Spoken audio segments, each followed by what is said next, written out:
Leonardo da Caprio কি আবার তার অস্কার পেতে যাচ্ছে, নাকি এই বছরে আমরা অস্কার পপুলারিটির বা এগিয়ে থাকবে এরকম একটি ছবি পেয়ে গেছি? ঠিক এরকম একটি ছবি নিয়ে আজকে আমি আপনাদের সামনে মিস্টার মুভিবাজ মুভিস রিভিউর দ্বিতীয় পর্বে আমরা আজ কথা বলবো ওয়ান ব্যাটল আফটার অ্যানাদার এই ছবিটি।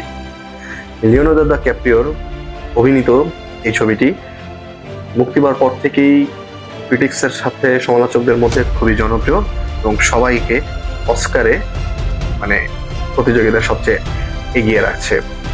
এখন পর্যন্ত যতগুলো ছবি মুক্তি পেয়েছে তার মধ্যে সব দিক থেকেই এই ছবিটি এগিয়ে আছে, যদিও বক্স অফিসে তেমন একটা সাফল্য করতে পারেনি, বক্স অফিস ফ্লপ। তবে সে কথা আমি যাচ্ছি না, আমি যাচ্ছি ছোটখাটো স্পয়লারবিহীন এই ছবি রিভিউ করার জন্য। ওয়ান ব্যাটল আফটার অ্যানাদার একটি মডার্ন ওয়ার জনারের ছবি, যেখানে আপনি রক্ত ধ্বংস আর বিদ্রোহ বা যুদ্ধ যেরকম না দেখতে পারলেও মানুষের ভেতরকার ভয় ডর, ইভেন এমনকি আপনার নিজের মধ্যে যে যুদ্ধ চলছে, যে কোনটা ভালো কোনটা সঠিক সেটা নিয়ে একটি উপস্থাপন। পল থমাস অ্যান্ডারসনের পরিচালিত এই মুভিটি তার অন্যান্য পরিচালিত মুভি থেকে কিছুটা ভিন্ন ধারার, তবে একই রকমের। যেমন বলছি, ওনার পরিচালিত দেয়ার উইল বি ব্লাড, এই জনারটা যেরকম আপনাকে ভাবাবে, ধীর গতিতে আগাবে কিংবা একটু অন্য মেজাজের হয়ে থাকে, এবারের ওয়ান ব্যাটল অফ অ্যানাদারটা ঠিক এর থেকে একটু ভিন্ন। যেমন আপনার এটার দীর্ঘ সময় ব্যাপী একটি লং মুভি, যেখানে পরিচালক ছোট ছোট আস্তে আস্তে আস্তে করে আপনাকে মুভির মধ্যে এনগেজ করবে, কিন্তু আপনাকে গভীরভাবে ভাবাবে, আপনার দম বন্ধ হয়ে আসবে, মনে হবে কোনটা ঠিক কোনটা ব্যাঠিক, কোনটা কে ভালো কে মন্দ, এই পোস্টার না গিয়ে আসলে কোনটা করা উচিত নয় বা কোনটা করা উচিত সেদিক থেকে একটি মনস্তাত্ত্বিক দ্বন্দ্বের সূত্রপাত করেছে পল থমাস অ্যান্ডারসন।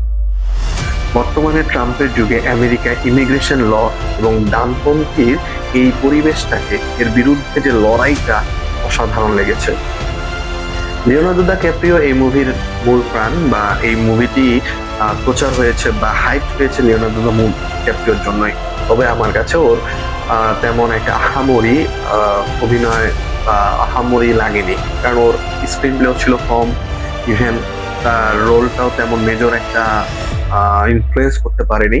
তবে অভিনয়ের দিক থেকে লিওনার্দো দ্য ক্যাপ্রিও ভালো অভিনয় করেছে, যথেষ্ট স্ক্রিন প্লে পায়নি। তবে বুড়ো হয়ে যাওয়া লিওনার্দো দ্য ক্যাপ্রিওকে দেখতে একটু খারাপই লেগেছে।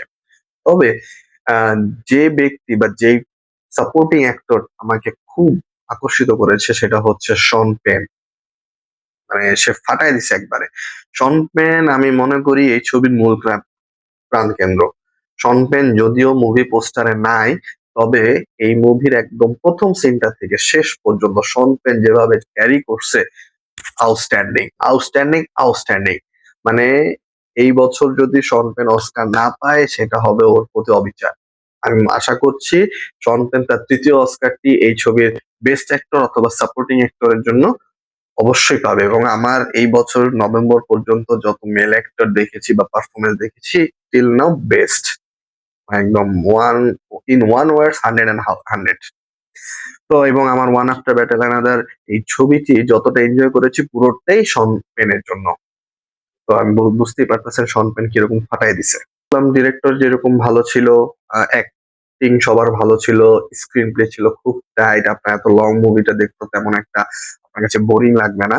তারপরে আপনার স্ক্রিন প্লেও শুরু থেকে শেষ পর্যন্ত সবকিছু পারফেক্ট ছিল। তবে স্টোরিটা আমার কাছে মনে হচ্ছে একটু প্রেডিক্টেবল। যত এই সময় যাচ্ছিল মনে হচ্ছিল হ্যাঁ প্রেডিক্ট করা যাচ্ছে বা এরকম হচ্ছে, বাট সবকিছু মিলে একটা কম্বো প্যাকেজ আপনাদের জন্য খুব এন্টারটেনমেন্ট হবে। এবং এখানে আপনি সবকিছু মিলে আমি ওভারঅল 10-এর মধ্যে এটাকে 8 দিব। এবং মিস্টার মুভিবাজের সাথেই থাকুন, সবসময় পাশে আছে। এবং দ্বিতীয় পর্বের জন্য আপনারা খুব শীঘ্রই আপনাদের সামনে ভিডিও নিয়ে আসবো।